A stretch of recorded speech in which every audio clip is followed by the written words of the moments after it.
is Qatar. Qatar es este país chiquito ubicado en la península arábica. Para darte una idea, en el territorio de Uruguay, Qatar entra 14 veces, así que es el verdadero paisito.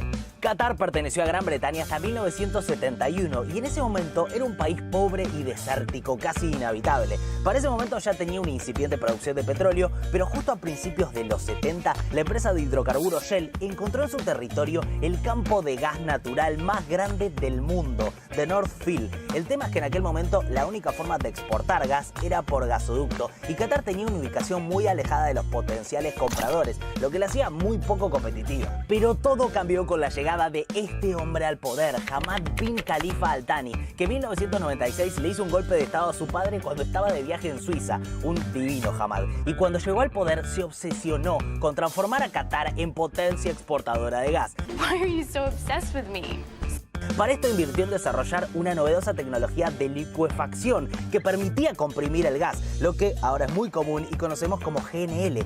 De hecho, ahora Qatar es el principal exportador de GNL en todo el planeta por esa inversión temprana. Y por el tamaño de su operación, lograron bajar tanto sus costos de producción que se hicieron hipercompetitivos. De hecho, licuar gas en Qatar te sale un cuarto que en Estados Unidos. Así que todo esto explica por qué la tienen toda, pero toda. Y no te olvides que es un momento en el que el gas escasea en todo el mundo, así que Qatar es oficialmente el dueño de la pelota.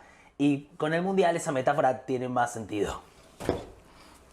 Pero además se ve que los amigos cataríes leyeron Padre Rico, Padre Pobre o alguno de esos porque crearon lo que se llama Fondo Soberano de Inversiones de Qatar para invertir el superávit generado por la industria del petróleo y gas, lo que se conoce en la geopolítica como el verdadero poder de Qatar. Acá ves cómo crecieron sus bienes en el extranjero a medida que creció la producción de gas.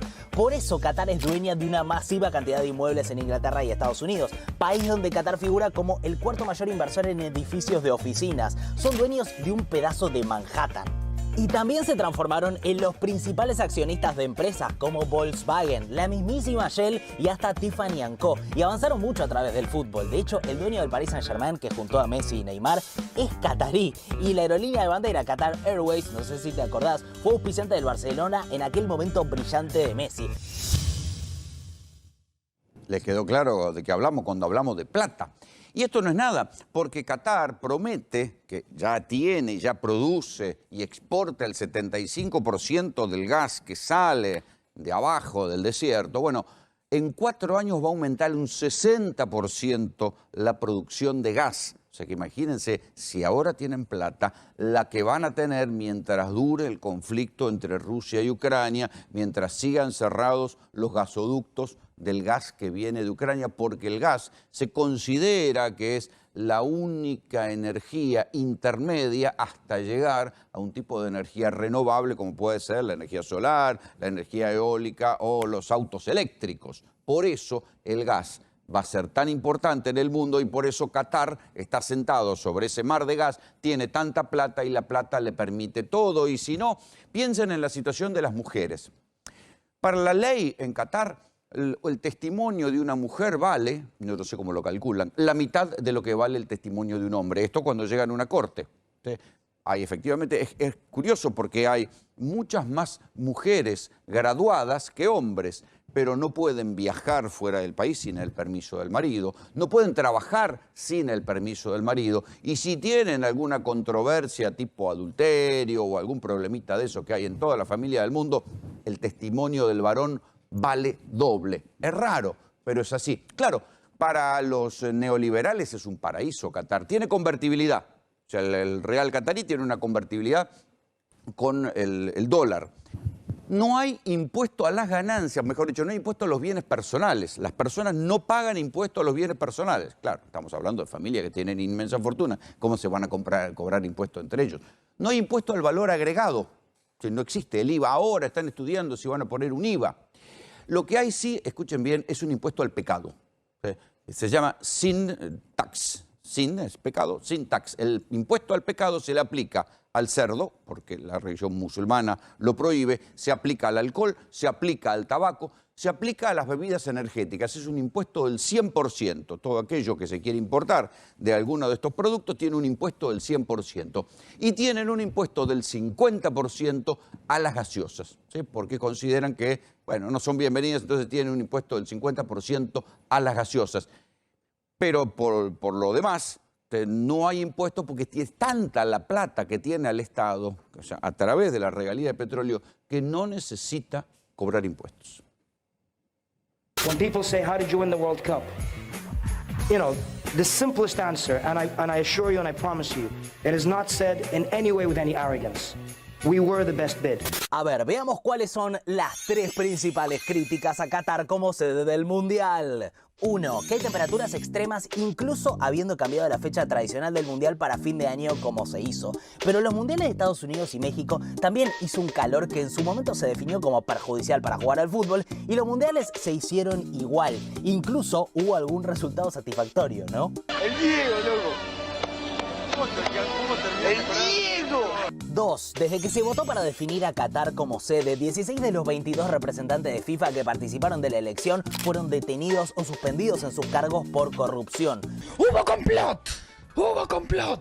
Pero hay que decir que esa corrupción en la mayoría de los casos no estuvo probadamente vinculada a Qatar. Y para ser justos, hay sospechas de sobornos en todos los mundiales recientes. Parece ser algo más sistemático de FIFA que algo específico de este mundial. 3. En Qatar la homosexualidad es directamente un delito. Tanto que en su momento Joseph Blatter, antes de caer en desgracia, había declarado que las personas del colectivo LGBTQI+ que quisieran ir al mundial debían abstenerse de toda actividad sexual.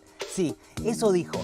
Hoy es el presidente de FIFA, pero no entiende nada. Y hay muchas dudas sobre la libertad y seguridad que van a tener las personas del colectivo que quieran viajar, lo que debería ser un motivo para que Qatar no pueda ser sede de un evento masivo de estas características. Gesetzt ist Homosexualität verboten. Das ist Haram. Weißt du, was Haram ist? Haram what's meaning? Yes, Haram. Ja, Haram. Es ist ein geistiger Schaden. Because the damage in the mind. Pero la verdad, y para ser justos de nuevo, en Rusia también hay represión contra el colectivo LGBTQI+, y eso no alcanzó para impugnar aquel mundial. Y damos todo este contexto porque en general, por prejuicios étnicos y religiosos, tendemos a evaluar culturas diferentes con una vara más rigurosa que las propias. Somos unos vivos. Y también hay que mencionar que según las leyes de Qatar, las mujeres son directamente ciudadanas de segundo o tercer orden. Porque, por ejemplo, tienen que pedir permiso de varones para casarse, viajar o trabajar. Esto también debería ser suficiente para no elegir a Qatar como sede o intentar que haya algún cambio. Pero nada de eso pasó. Y como es algo cultural y común entre los países de la región, este tema casi no fue cuestionado al momento de discutir la sede. A ver, para que quede claro, al embajador de Qatar para el Mundial, o sea, el hombre que representa a Qatar en todo lo que tenga que ver con el Mundial, se llama Khalid Salman. Consideró recientemente, no es que es una declaración antigua, hace poco dijo que la homosexualidad es un daño mental. Ahora hay que ver si se relativizaron estos prejuicios o si dijeron, bueno, no, vamos a seguir por el mismo camino. De hecho, algo pasó con el alcohol. Acuérdense que en un momento dado, igual que en Europa, se iba a permitir vender alcohol en los estadios y sobre la hora la familia real prohibió que se venda alcohol en los estadios. Sí se pueden vender en otros lugares aledaños. Esto, digamos, dicho sea de paso, tal como sucede en la Argentina, donde no se puede vender alcohol. En la práctica, en la tribuna, se fuma todo tipo de marihuana, se toma cocaína, te chorean, te acuchillan, pero alcohol no se puede vender. Esto es lo que finalmente definió que sucediera en Qatar.